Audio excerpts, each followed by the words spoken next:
Hello and welcome to the Neurotransmitters, a clinical neurology podcast looking to help people with their neurophobia. I am joined today by the host of, I was going to say Life with FND, but that's your Twitter account. That is my social media. So Talking It Out About is the podcast. Excellent. Well, thank you so much for joining us. Like so many people that I interact with in the neurology, neuroscience space, we met on Twitter, and we kind of had some coinciding interests in terms of functional neurologic disorders. And I appreciate you coming on to talk with us a little bit about that today. Well, thank you very much for having me. It's going to be wonderful. I can feel it already. I'm looking forward to it. Absolutely. So please do tell me a little bit about kind of how you initially, what led into your diagnosis and kind of how did things start out? Okay. So for me, so I'm a trained primary school teacher, and I was, living my best teacher life. Until January 2019, I know I said 2020, wrong year, 2019, and I got a really bad case of laryngitis. I lost the ability to talk completely, not because of FND, just laryngitis. It knocked me out. I was off work for about 3 weeks, and the doctors were becoming a little bit concerned because it'd been 3 weeks. I still didn't have my voice back. Like, something else is going on. We'll run some tests. I was like, fine, go for it. I had blood tests done on the 30th of January 2019. It's weird that I remember the date, but there's a reason for it. And I walked to work because the doctors was just around the corner to hand in my sick note because they signed me off for another week. They were talking about maybe it being Lyme disease, all these other things. They weren't really too sure. And walked into work to hand in my sick note because I was being stubborn and I refused to not walk into work and give in my sick note. And I collapsed on the floor. I then proceeded to have multiple what looked like seizures in various places across the hallway of the main office of the school I worked in. First time I'd ever seized. Obviously, there was a fair bit of panic around that because they weren't expecting me to have seized. Yeah. I don't think you're ever really expecting it, but it was so unusual. I ended up being taken into hospital by ambulance, having continued to see. I think I was seizing on the floor for half an hour. I was down for quite a while.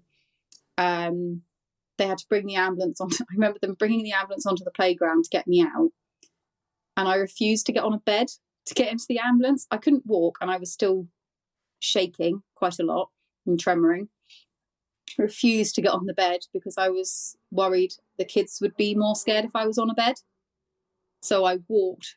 I say walked. It wasn't really a walk. It was some sort of weird hobble thing to the ambulance and got admitted. And I'd lost my walk from the 30th of January 2019.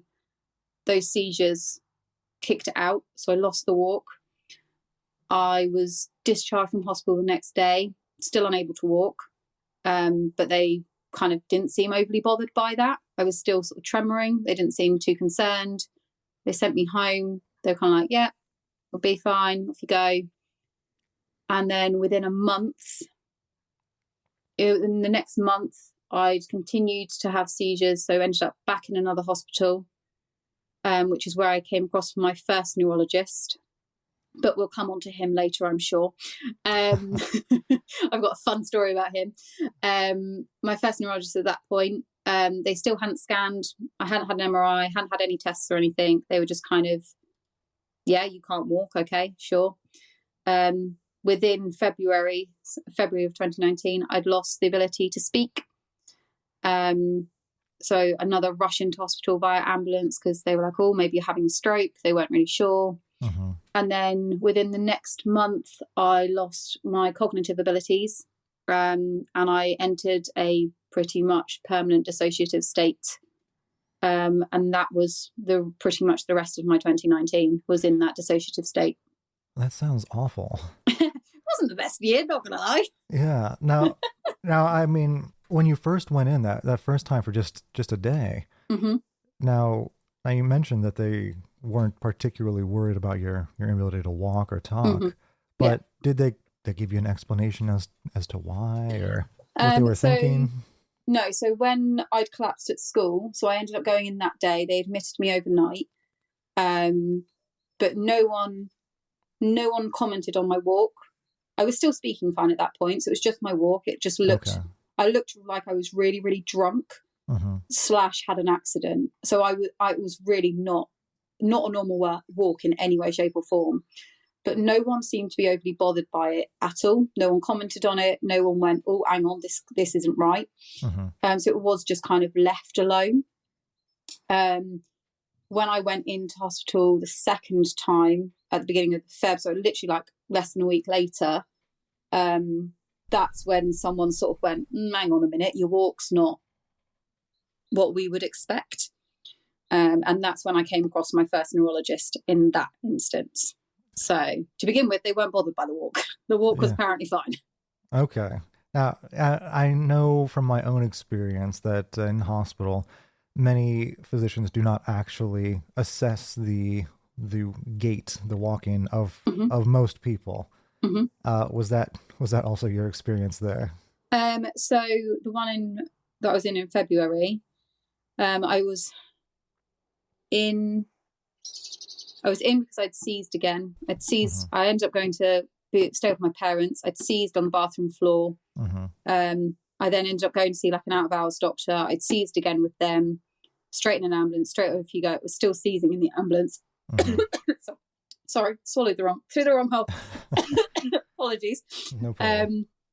And then I got seen by a neurologist, and all I can remember is him. And I know there's probably an actual name for it, but he examined me on the bed, Mm-hmm. and he asked me to lift my legs up and push against his hand. Yes. And before I'd collapsed, like literally 2 weeks before, I'd been in the gym 6 times a week. I was lifting weights. I was really active. So I hadn't lost my muscle kind of tone just yet. I was still quite strong. And I could outmuscle him. And he was like, "Oh no, you're fine. You can outmuscle me." And I remember sitting there being like, if I can outmuscle you, why can't I walk? Yeah. Like, surely yes, you're saying I can outmuscle you when I'm lying down, but I can't walk. So there's something going on here. But I was too kind of focused on the fact that he seemed to be suggesting that, I was making it up. Yeah. And it was all in my head, and therefore I just had to get on with it. To kind of have that conversation in that state with him. And then I was seen by a physio who unfortunately had the same sort of opinion of, well, you're choosing to do it. And I was like, there is no part of me that has ever chosen or will ever choose to walk like I've had an accident in my pants. That is not something I aim for in my daily life. Yeah. I'm not doing this on purpose. And she just couldn't quite comprehend that I wasn't doing it on purpose, and that I didn't understand I wasn't walking normally. Because that was the other thing. I didn't know I was walking weird. In my head, I was walking normally. So she was like, "Well, you're choosing to do it." And I was like, "No, I'm just walking. This is how my body wants to walk. As far as I'm concerned, this is normal." When you look at the videos of me walking, you can very clearly see it is not normal in any way. Right. But at the time, for me, I was like, this is just what my body wants to do. It's walking this way. I feel like this is normal. This is me now. I'm walking. So yeah, it wasn't the best experience of professionals the first time round to do with that. So obviously that wasn't particularly fruitful. No. But where did things go after that? So after that, when I lost my speech and I couldn't talk, I obviously went back into hospital. I don't really remember what happened then, but I don't think much happened, to be fair. They ruled out a stroke pretty quickly. I think I was sent home basically unable to walk or talk at that point. And then when I lost my cognitive ability, that's when... So we actually ended up going private for a neurologist at the beginning because I wasn't going to get seen for like 9 months on the NHS. Wow. And at the rate I was going to end up with nothing left. I was losing something every month so quickly. I was going to end up being completely bedbound. There was no way I was going to wait 9 months and not be in a more serious state. So we actually went private to just try and work out what was going on. I know my husband was very concerned that, you know, we had no idea. It could have been a brain tumor, like it could have been all of these things, and no one was really talking to us. So it was a very scary time for them. I was living my best life in a dissociative state, so I had not a Scooby what was going on. I was just loving life and living my best life. And we went private, and the doctor that I saw assessed me and was nice about it. He spent like an hour with us, which is quite unheard of really over here. You don't really spend that long with people when you're in a doctor's office. It's like 10 minutes and you're done. And he said, oh, it's this FND thing. And I remember sitting in the car, coming home, because we'd had to travel like an hour and a half, 2 hours to go and see this doctor. And my mum was with us. And I sat in the car, and all I felt was shame that I had this thing. I didn't understand it. I didn't really get what it was, but I felt so much shame around it. And I think he'd explained it really well. He said it was a software problem. It wasn't hardware. Yeah. And he hadn't said anything that some people have had when they've had the diagnosis of FND, like, oh, it's all in your head, you're making it up, you're faking it. He delivered it in a nice enough way. But for me, I just felt so ashamed of myself that I had broken and my brain had broken, and that was on me. So yeah, and then ended up under another neurologist in the NHS and under various other people as I moved through different treatments. So whilst my first experience wasn't the best, actually the one that actually gave me the diagnosis, I'm really glad he gave me the diagnosis, not the first guy. That's fair. So yeah. So going to a private physician can be obviously expensive outside the NHS. Yeah. So was this just a one-time consultation, or okay? Yeah, and it was just because I was going downhill so quickly. Gotcha. Like, and there was just no stopping it. Was this based, did he make this diagnosis based off of like the video recordings you had of your gait or the seizures or what have you? So I remember being sat in this office with him, with my mum and my husband, and he refused to speak to my mum or my husband, and he only wanted to talk to me. And I thought it was really weird because I couldn't speak properly. So I was stuttering. I wasn't talking normally in any way, shape or form. And he was insistent on talking to me and only me. Yeah. And it took me forever to get it all out because I couldn't speak properly. Right. But I don't think we had any videos or anything. Not that I remember anyway. He was just insistent on talking to me. And then he did the same exam the first guy did, where he laid me on the bed and he asked me to move my legs, and that caused a seizure to happen. Oh, okay. So yeah, no, I don't think he'd seen any videos of that because he could see my walk. I was in front of him, not able to walk. I gotcha. So there was no need. Flesh. Yeah, he had it in the flesh. He didn't need a video of me doing something weird in my house. He could literally see me stumbling around the place with my walker, desperately trying to function. So yeah. Gotcha. And obviously that's a big diagnosis to take in. Yeah. So was there any guidance after the consultation in terms of what next steps were? So I don't know whether it's a process of what you guys do when you diagnose it, but quite often here you get given like a leaflet and you get given a website.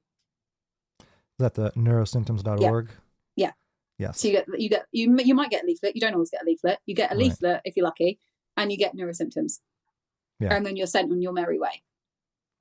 I would say there's some comparable similarities, depending on what part of the country you're in. Yeah. So yeah, it was very much he explained it all. I think he probably answered a couple of questions from like, my mum and my husband, but I think I was just there in complete shock about what was happening. Yeah. And then any other information came from my mum and my husband, looking it up, trying to read medical papers. I remember the husband giving me a paper at one point and going, oh, you should read this. And I'm like, dude, I don't know what the word "the" is. Like, I can't decode a medical paper right now. Like, I'm not medical anyway, but I don't stand a hope in trying to decode what this is trying to tell me. So yeah, it was neurosymptoms and then any other research that my family could get their hands on, really. So yeah, we were kind of left for a bit to fend for ourselves. Well, they did. So yeah, in that interim, like for most people, you know, I know receiving the diagnosis doesn't necessarily change the clinical manifestations of what's going on. Was that your experience as well, or did you have any changes in your symptoms after that? No. So I'm trying to remember the time. It's a bit blurry for me because I entered this dissociative state. Yeah. I've got big blocks in my memory. So I'm trying to like piece it together. So I think it was the walk, the talk, and then that. But I think potentially I'd just gone in to see him before I entered the truly dissociative state. But it must have only been by like a week or so. It wasn't too far away, or I was already in it. I can't really tell. Can't remember. Yeah. Which probably tells you enough without me actually having to give you an answer. Right.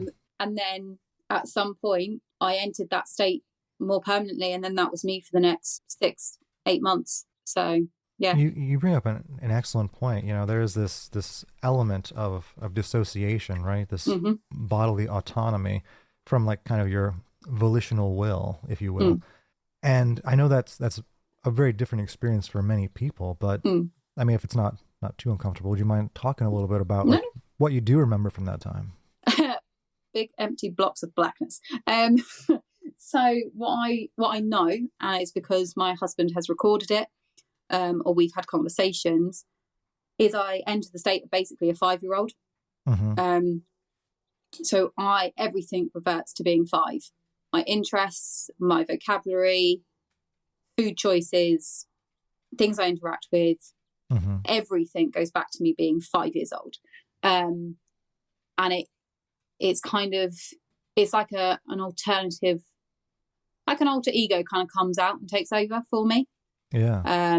And at some points, because I still do enter the states now, it's like there's a I don't know how to describe it. You know, on like in theatre, sometimes they have the stages that flip round, and on one side you've got one scene, and on the other side you've got another scene, and they can rotate it.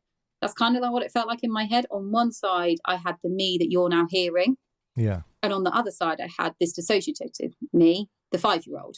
Yeah, and sometimes I could flip them round. But when I more permanently entered that state, there was no window through. There was no turning it. It was like stuck on. And I don't really remember much of it because the memories weren't being formed at that point. I was just in the moment. Like I was very much in the flight mode. And like my husband would try and make jokes thinking it was funny. At one point he told me there were goblins up the stairs. And in my flight mode, I was like, oh my gosh, there are goblins up the stairs. I can't go near the stairs because there are goblins. Someone's going to eat me.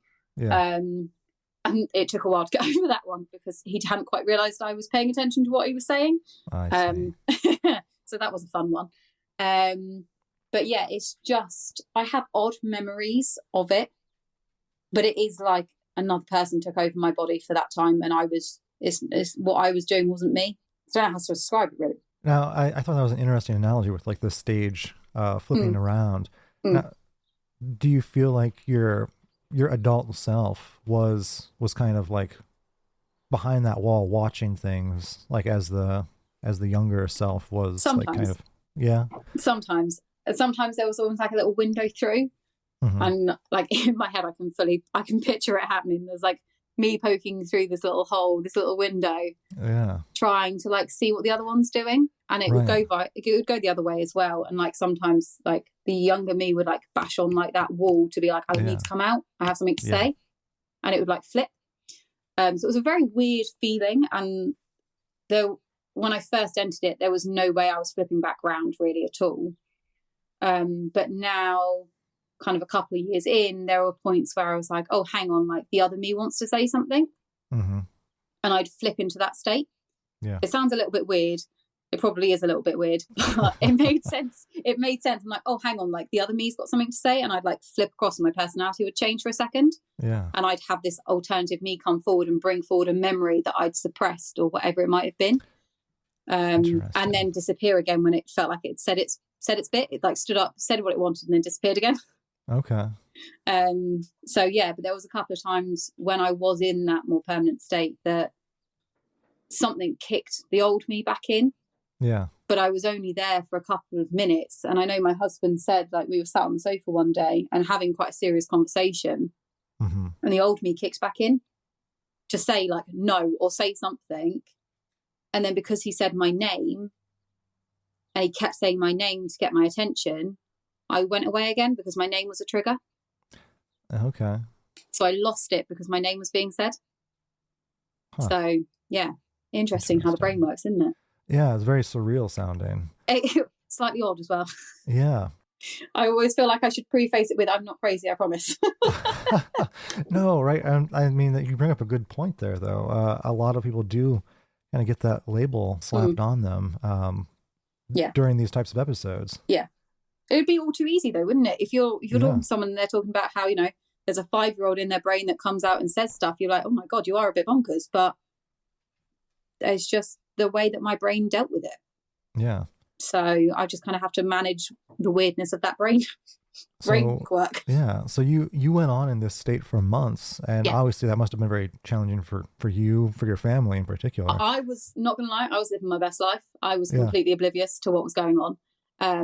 I was just, as you would imagine a typical 5-year-old would be, I was very much like Disney, cuddly toys, colouring, like the normal behaviour a 5-year-old would exhibit was how I was. But for my family, absolutely, I'm sure it was terrifying, and to watch me in that state for so long must have been heartbreaking. I just don't really remember it, and I think I'm quite lucky in the fact I don't really remember it in that respect. How did they proceed from there? Obviously, they were, I'm sure, quite concerned. Just a little bit. So how did they progress, or what kind of help did they seek out to get you? So having gone private, I then went back across to the NHS and got to see an NHS neurologist. I know, quite lucky. I managed to jump over. And he confirmed it just for the NHS side of it. Mm-hmm. And then he said, right, okay, we're going to do...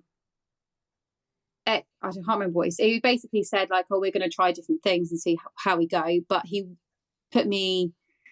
So I ended up staying in one of the bigger hospitals, like an hour and a bit away from me for a week because he wanted me in for intensive physio.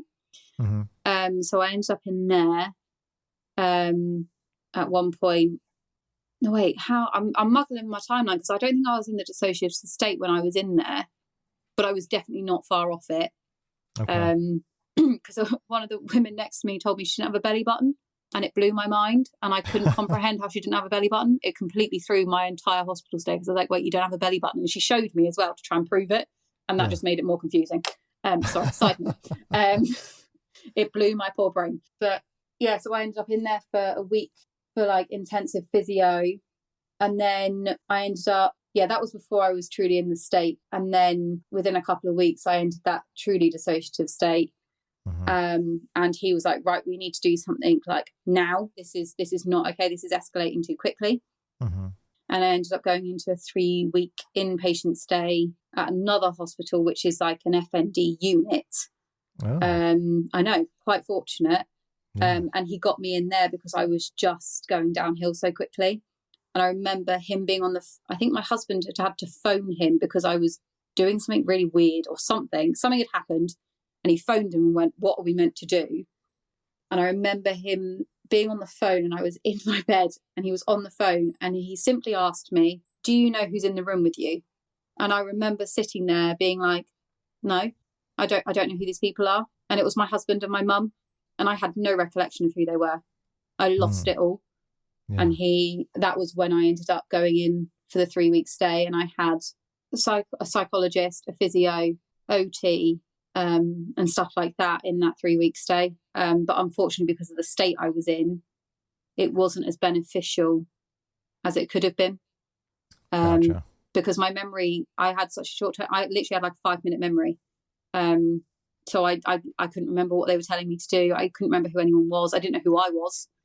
I met someone there who has now become my friend, and she ended up taking me under her wing and having to introduce me to people because I didn't know my name. I didn't know anything about me. So she had to be she kind of took on that role for me because I hadn't got Scooby-Doo. I could have told people my name was Bob repeatedly and I would have been completely convinced it was. And then it kind of went from there, really. And then after that, I received physio, speech and language, and a clinical psychologist when I came out. But obviously that took time to get through.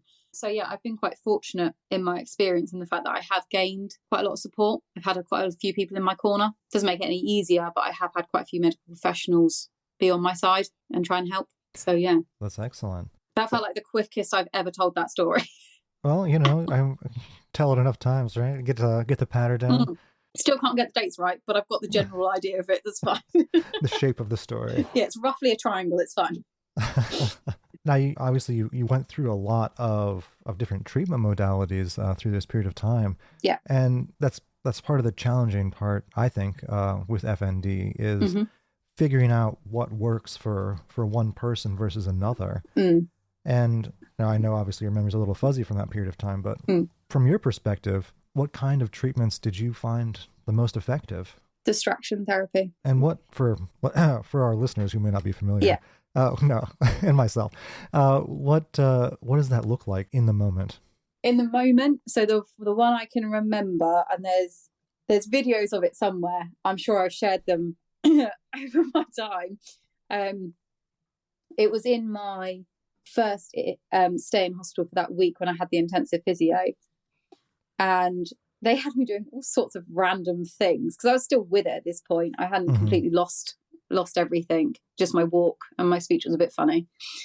They had me in later physios. It was like playing hockey, which sounds really weird, but an attempt at playing hockey or playing football or doing like an obstacle course. And I don't mean like an army one where you're like up a giant ladder. I mean like in a physio room. And to be fair to the guy, he'd never worked with anyone with FND before. So I was his first little guinea pig, if you like. And he was like, well, from what I've seen, actually, the more focus you put on it, the worse it gets.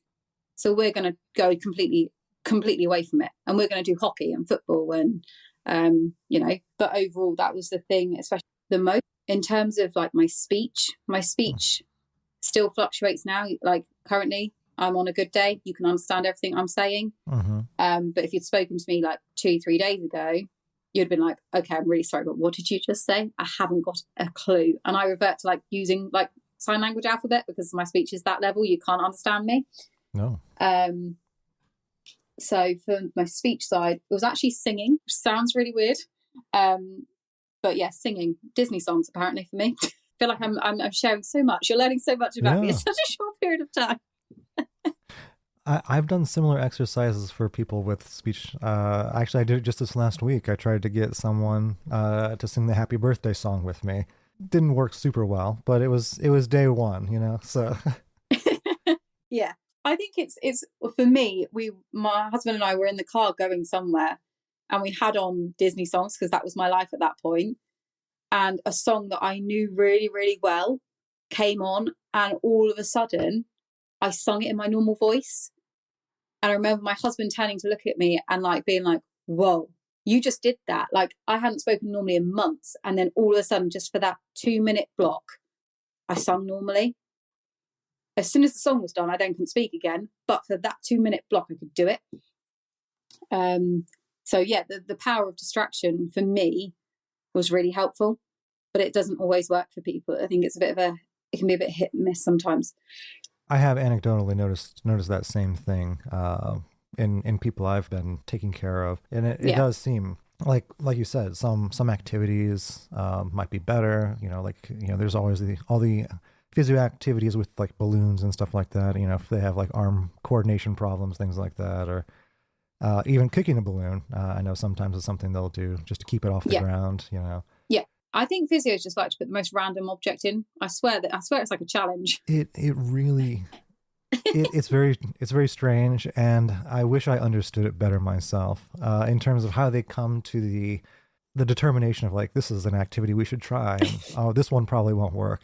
Yeah. I have no idea. It seems totally random to me, but yeah. And you walk past and you're like, why is that person just blowing a balloon right now? Right. And yeah, so that is very interesting. So they give you like home exercises to do and things like that as well? I mean, they might have done, but I couldn't tell you what they were. Yeah. I know that we just focused on having fun, which sounds really weird, but we just focused on having fun and being happy. I say we, the husband did. And it was just actually what makes her happy right now. And what makes her happy is watching a Disney film or going and seeing horses. That became a big part of my kind of recovery, was seeing animals and being, it's just odd. So moving through that dissociative state, how did you get out of it? I don't actually know. I honestly couldn't tell you. Lots of therapy, lots of talking about stuff, lots of just trying different things. I don't think there was probably a day where we didn't try something different just to see if it would help. My husband learned that there was a pattern to when I would come out, and that sounds very strange. Don't mean it sounds strange. When the me you're currently experiencing would appear, and it normally centered around really serious conversations. Okay. I would come out to interject and be like, nope, absolutely not. And then I'd bugger off again because I was like, no, I'm done now. Yeah. I can nap. It's fine. And I think gradually I just came in for longer periods of time. And instead of being in for a minute or two, I'd be in for maybe 5-10 minutes. And it just very gradually built up to now where actually I'm more in than I'm out. And we call it potatoing. And we have 4 stages of potatoing. Potatoing. It sounds really strange. No, I'm intrigued. You're now go, oh my God, who have I got on my podcast? I shouldn't have invited her. So there are 4 stages to my potatoing. So stage 1 is what you're currently getting now, which is me being completely fine. Stage 2 is when I maybe have started to show signs of my walk going, or maybe my speech, but not the 2. Stage 3 is when I've got walk or talk has gone and my cognitive skills have declined. And then stage 4 is the big kahuna where it all goes to pot. And that was how we gauged it. That was how we worked it through, because when I was in stage 2 or 3, I could ask my husband and say, well, where am I? Am I here? Am I not here? Like, what's going on? And he'd say, oh, you're at a 2. I'd be like, oh, okay, cool. Okay. Or, oh, you're at a 3. And I'm like, oh, okay. But if I'm in stage 4, I won't even think to ask the question because I'm too far gone. I'm thinking about daisies and lollipops and chocolate. I haven't got Scooby-Doo. So now, it was a way we dealt with it. How do 4 stages relate to potatoes? Because I love potatoes. Oh, okay. Well, I mean, very simply, because I love potatoes. And when I'm in that state, all I want to do is eat. So I can have a full roast dinner and then 10 minutes later be like, I'm starving, you've not fed me, I need food. So because of that, we named it potatoing, and it sounds slightly nicer. Yeah. It doesn't sound as bad when you say, oh, it's just her potatoing, it's fine. Gotcha. Okay. No, interesting. It makes sense in our household, I promise. No, I like that. Now in terms of like the therapy side of things, I know what you said is like lots of different types of techniques and strategies were employed. And I know things might be a little fuzzy early on, but as things got better, were there any techniques that were used more consistently that were more effective in your particular case? So what I would say that I found really, really helpful, not just for me, but also for coming from the psychologist side, was I did a timeline. Okay. I made a timeline of my life, right from before I was even conceived all the way through to the day I wrote it. And I put on there everything. I put on there like the house I was in. I did floor plans. I did what school I was in, what age I was in. Like I did everything in like nitty gritty detail, just quite astonishing when you think I didn't have a memory. Yeah. It's quite impressive. Yeah. But it was made up of, I think, 6 sheets of A3 paper stuck together. So that was the level of detail that I was going into. And that in my psychology side was so incredibly helpful because it meant that actually the psychologist, and we still use it today, I still see him, he's able to dip into it, and he'll go back and he'll go, oh, so at this point, there's this memory. Can we talk about this? And it's on the timeline, so I know where it is and I can place it. And we've had more recent conversations about how actually I'm able to do that because they're all flashbulb memories. I think I phrased that correctly. If I haven't, I've butchered it. I'm so sorry. But they're all flashbulb memories, which is why I can place them. But even if they weren't flashbulb memories, actually to have that timeline is really helpful. Like, is having that history. When you first meet a patient, you need that history, don't you? Right. And actually, that was my history on a sheet of paper. Well, 6 sheets of paper. Yeah. 6 sheets of paper. But it gave a really good overview of my life from beginning to where I was. And I think he said to me a couple of times, like, actually, it's the most helpful thing because he can dance through my life quite easily on it. And he can pull things out that he's like, oh, we haven't explored that. Let's talk about this and things like that. And it just helps to kind of give it a bit of context. Interesting. Yeah. So, like, does that make sense? Yeah, kind of making your abstract memories and history like this concrete physical object. Yeah. And even then, if I'm in a state where I can't place it, he can put that in front of me and say, I want to talk about this memory here. And that will be enough to prompt the memory back for me. Okay. So it's a prompt in for me to then remember what I was actually talking about when I wrote it down. Oh, fascinating. So yeah, it sounds really weird when you say it out loud. No. But it really helps. It almost sounds like kind of like a physical representation of, like, you're familiar with like the concept of like a mind palace, things like that. Yes. Yeah. It sounds almost like a physical version of that, but specifically related to like your life and experiences. Yes, completely. Yeah. But it was just one of those things where I think he asked us to do it on like a bit of a whim, thinking, oh, I might get like a sheet of paper with like a rough, like, lived here, I was this age, I don't think he was expecting 6 sheets of A3 paper to come back in the level of detail. But actually, it's been so helpful. So for me, that was really, really helpful from the psychology side. Yeah. To have that to refer back to, and regardless what state I'm in, it's there, it's concrete, it's in front of me. I can see it. I can see the house I was in, whatever it might be. I drew floor plans of stuff that was important. It takes me back into it. And then I can talk about it because I'm in it. And then I can process it. Gotcha. And I imagine that required a lot of work in terms of doing it, right? So, I mean, that's like, people talk about the quote unquote work of doing therapy. Yeah. This is what they're talking about, right? Yeah. Yeah. It took us probably a week. But that was very intensive. That was us phoning around different family members, talking to different people, really trying to compile it all down in the best way we could. And I did it alongside my husband to try and get as much information onto those sheets of paper as we possibly could to make it make sense. Yeah. And to be able to take it forward. And regardless of what state I might have been in, I knew what was being referred to. And I could then talk about it from there. Very interesting. Yeah. So yeah, that was really helpful from that side for me. Very neat.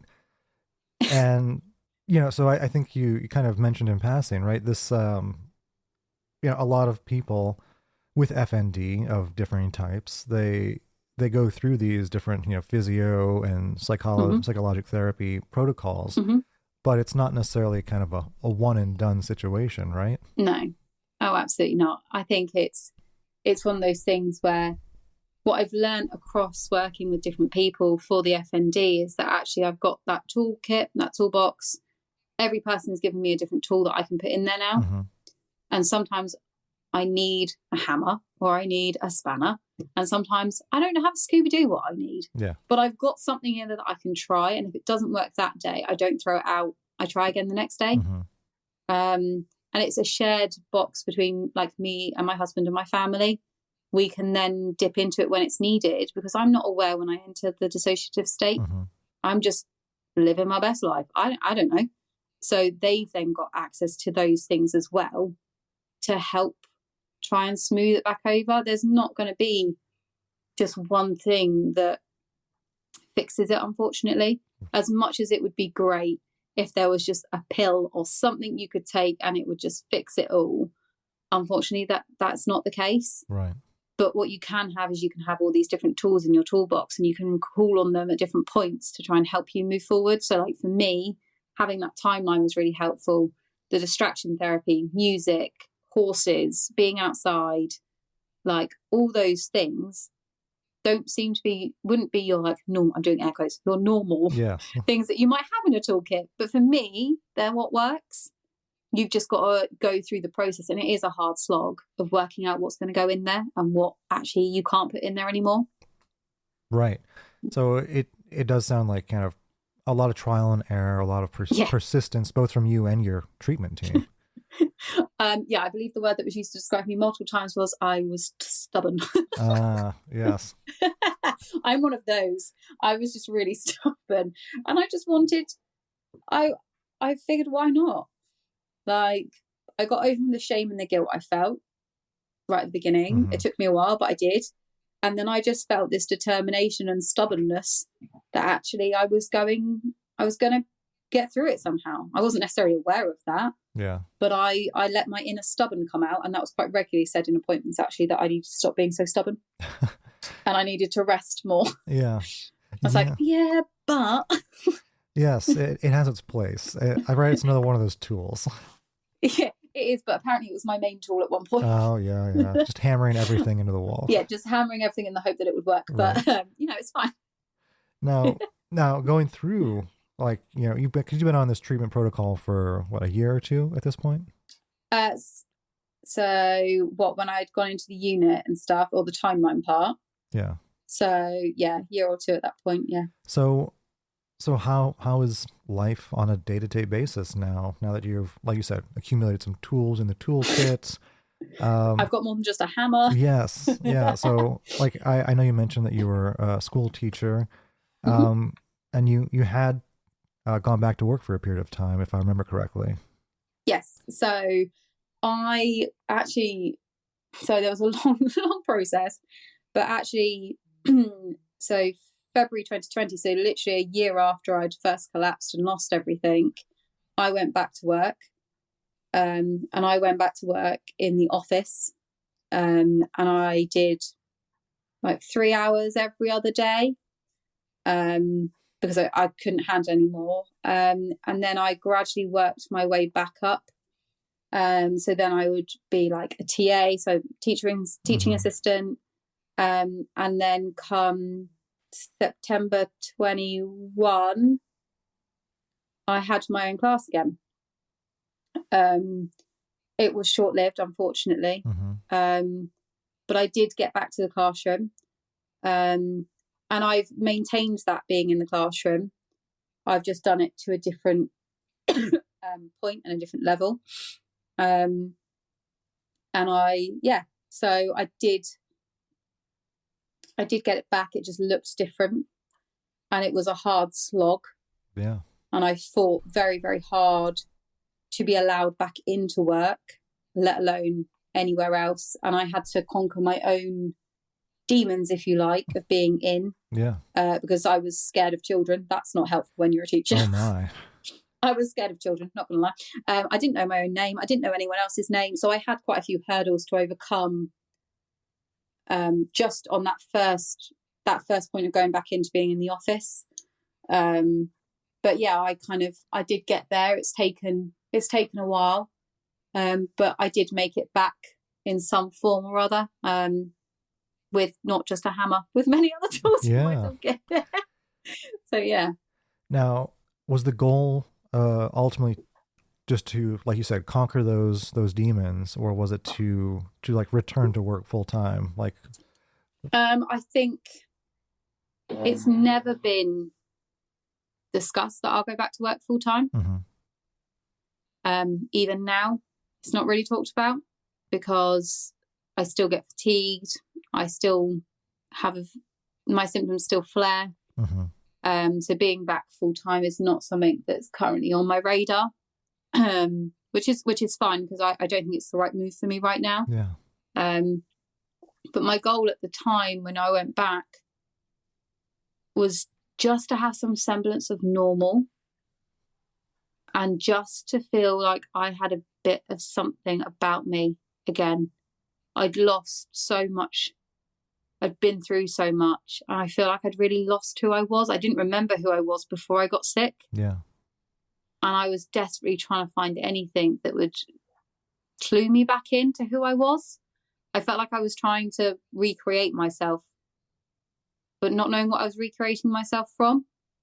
So even now I have very vague memories about my life before FND hit. Because they just haven't come back yet. I'm waiting patiently. Gotcha.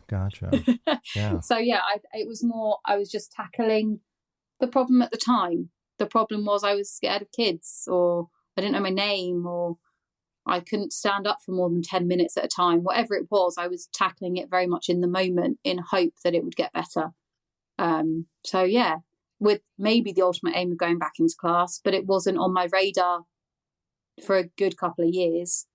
But it was there kind of in the background, maybe as a niggly thought that I might at some point do it, but it was never certain. It was never guaranteed. Understood. So, yeah. What are your goals right now? Oh, my goals right now, to be a functioning human. A good goal for everyone. I think that's a great goal. Not to eat all the snacks in my house. No, my goal right now. So I've just finished work. So I've just left the place I was at. My goal right now is just to figure out what I want to do. I've tackled some quite big hurdles with the FND. I've jumped into a couple of lakes metaphorically to get over stuff. I've done all that stuff, and now I just want to figure out who I actually am. With the FND and more of the back burner.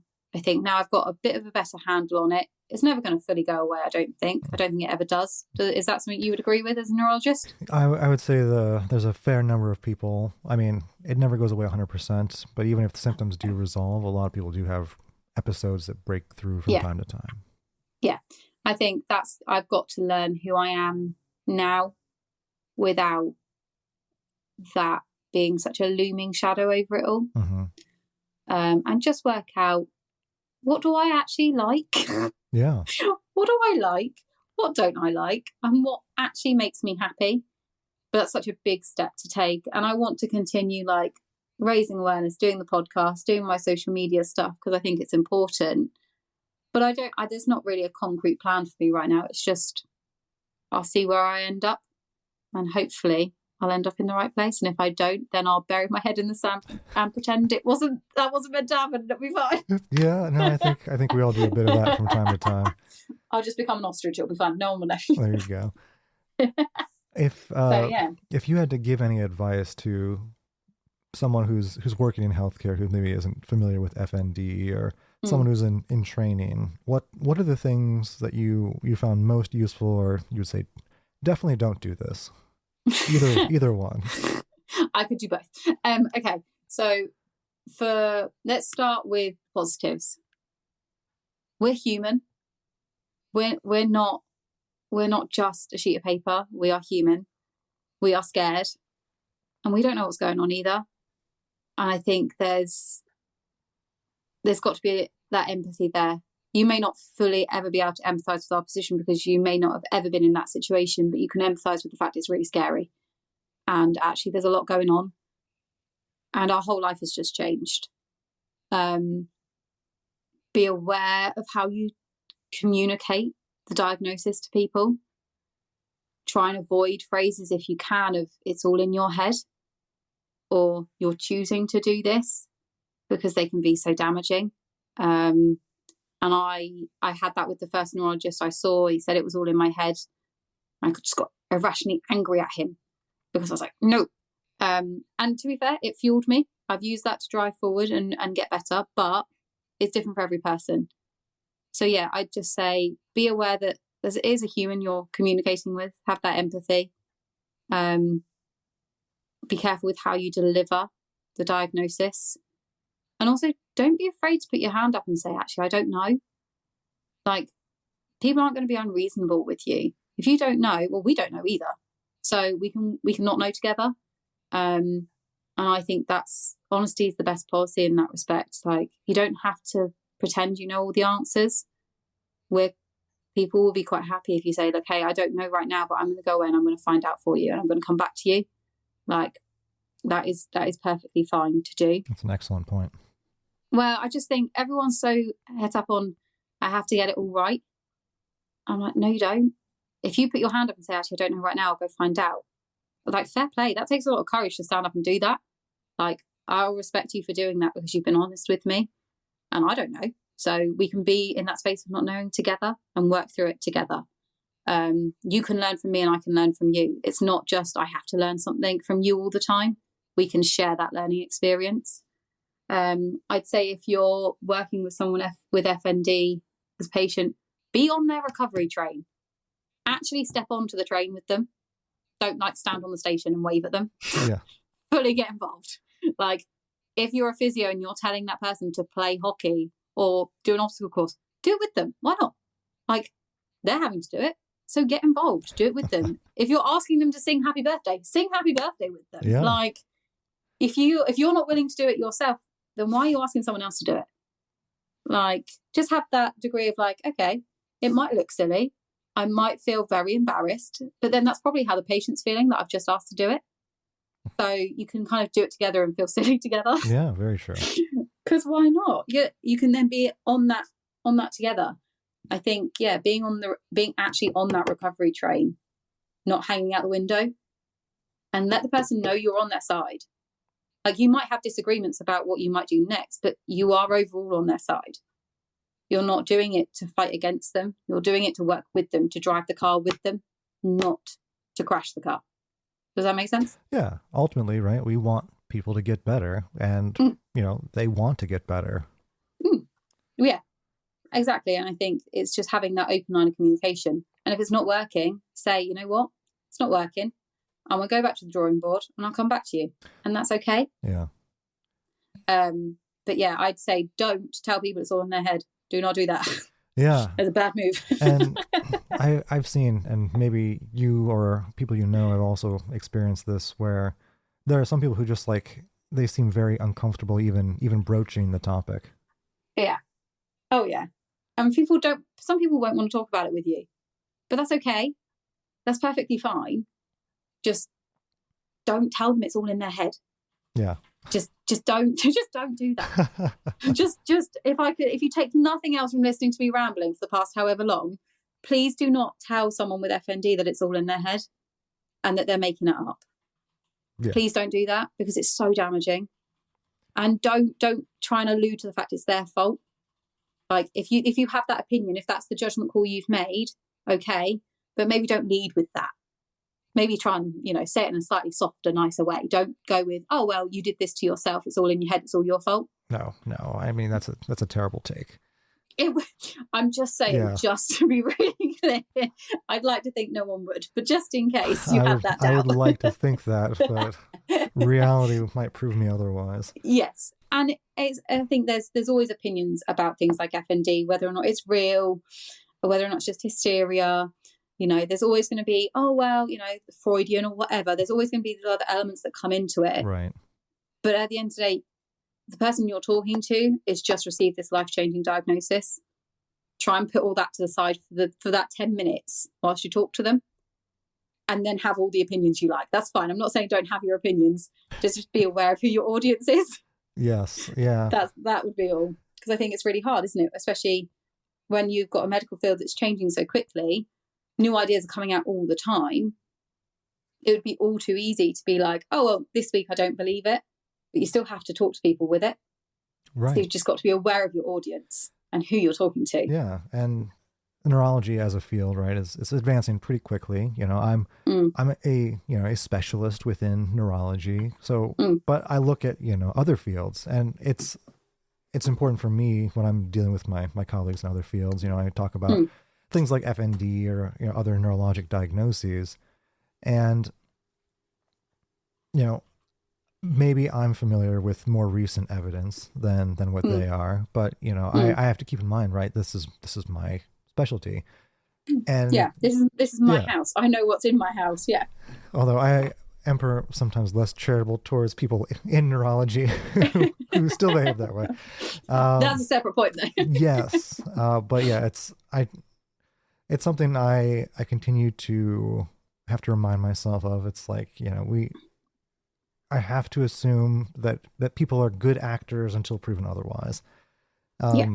And it's all too easy to ascribe bad motives to people whom you disagree with or who you think have treated you badly. And I think that, especially in a situation like where you have a patient and a physician, you definitely need to have those very open conversations.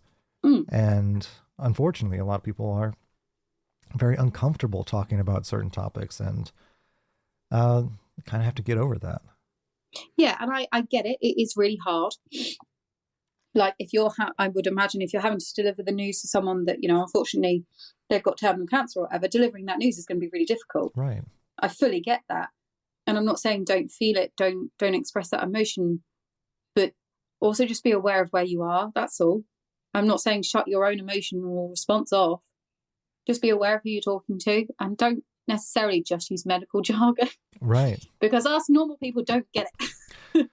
Please don't just use medical jargon. We are trying to understand our life. We don't understand what you're saying. Please simplify it. Yes. No, I think that is a fair request.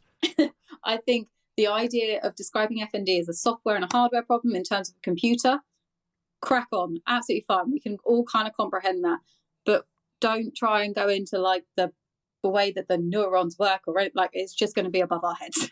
Yeah, there's a certain subset of people who want to hear that kind of stuff. Yes. And if they want to, absolutely, that is fine. But for people like me who have no medical background, I don't need to necessarily know what the neurons are doing. I just need to know what's going on in really simple terms. Absolutely. Otherwise, I'm more confused. And that happens regularly enough without medical jargon in it.